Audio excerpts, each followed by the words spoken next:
Alrighty.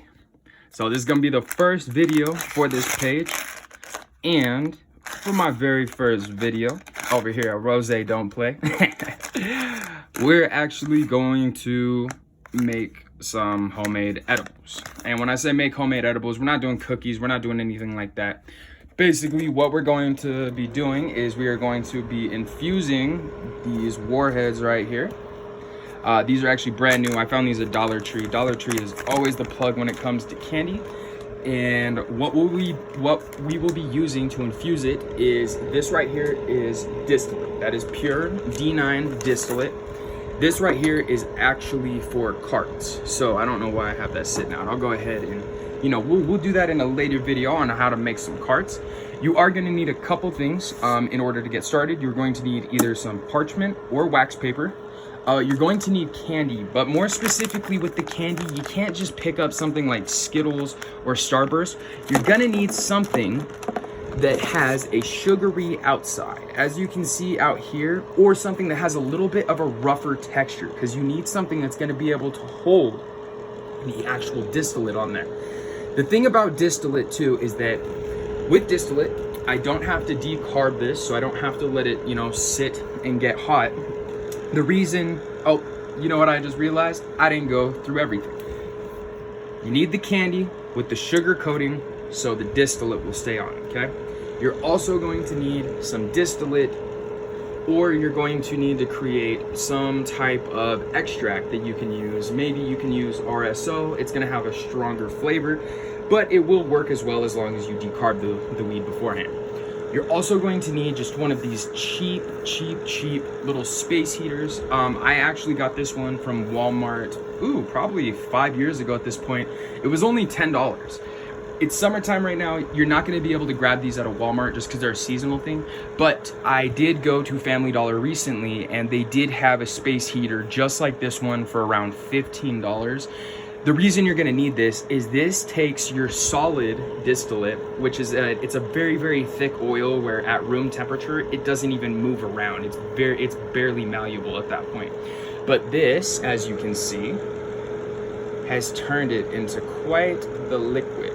So part of the reason I'm letting the syringe sit in here, also you're gonna need a syringe just for dosing. I already know how to dose it pretty much, so I don't really need the lines or anything, but for someone who's new, you're definitely gonna need this. You're not gonna wanna overdose anything that you do, just because honestly, man, it can get dangerous at that point. You can get headaches, you can suffer panic attacks. There's a lot of negative things that come with it. But anyways, let me show you how easy this is. Okay, like I said, we have 10 little cubes laid out here. You wanna pick, of course, the flattest surface. You can see this one isn't completely flat. But what we're gonna do is we're going to take our distillate, okay? Like I said, it's been sitting in front of the heater to make sure that it's in a liquid state and it's easy to push out, okay? We are going to just gently push it out and create a thin layer on top, okay? That will make this good to go. Actually, the space heater is directly on me, so I need to make sure it's kind of away because it's kind of hot. So as you can see, I'm gonna go ahead and, like I said, I'm gonna flatten this out just a little bit. Okay, and typically too, I would recommend using gloves. This is just an instructional video.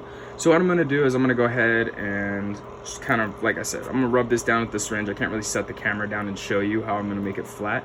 But after I pause this, I'll go ahead and show you guys how I was able to put it on without it just sitting on top.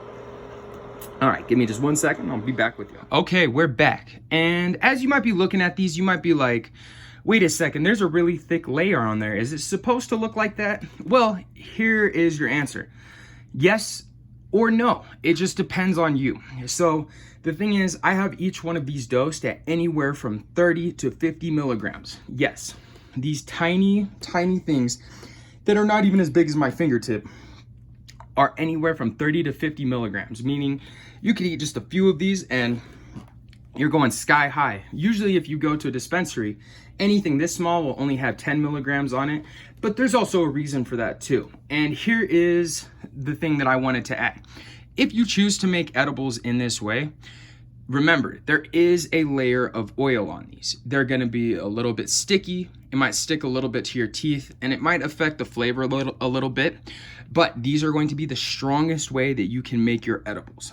I will be doing a part 2 video on my favorite way to make edibles, which is a longer process. It involves more ingredients, but the thing is though, is that it adds a flavor to every candy that is really good. It is really, really good, okay? And at this point, I mean, I think we pretty much covered everything. Like I said, just make sure you get a candy that has some sugar on the outside. You're gonna need some wax paper. You're gonna need a heater of some kind, or you can even put it in the microwave. You'll have to do it in 5-second increments though, but I would definitely recommend just investing in a space heater. And of course, you're going to need your D9 or your distillate. Like I said, you can use other forms, but I'm definitely going to recommend distillate because it's decarbed already and it's just ready to go. All you have to do is really heat it up and use a syringe to lay it on. All right, if you guys have any questions, go ahead and send them over, put them in the comments, and I'll make sure to answer them as best as I can. Like I said, we will definitely have more videos coming up. All right, guys.